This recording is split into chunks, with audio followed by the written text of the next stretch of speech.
How to make charts in monday.com. Hello guys and welcome to this new tutorial. In today's video I'm going to show you how simple and easy it is to make charts into your monday.com boards.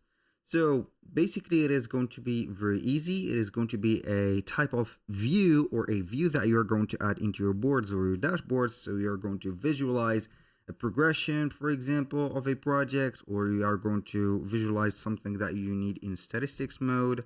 And so it is not going to be something complicated. We're going to head over monday.com as usual, select the main or the workspace that you work with, and you're going to choose the board.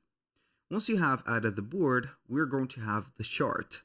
So it is going to be an original or a universal view that will come with boards. So let's select another one or another board, and it is going to have the charts.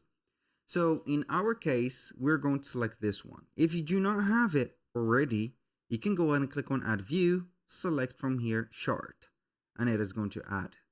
So now from the charts, you can go ahead and add widgets.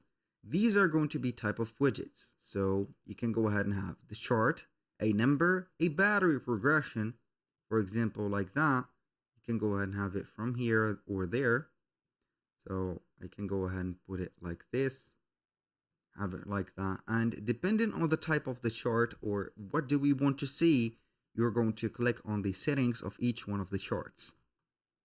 So all of these are going to be charts, and the chart is going to be dependent on what settings that you have put. You can change the chart type, for example, to a bar, a pie, for example, donut, whatever line, here stacked bars, bubbles, whatever. You can set up the x-axis, for example, for the order status. The y-axis is going to be the count item, for example, this is the count item. And you're going to put, for example, calculation for a sum, for an average, a median, whatever. You can customize everything in what you like and what you want to see. So that was pretty much it for today's video. Thank you guys for watching. I hope that you have enjoyed the content, and I hope to see you on the next one.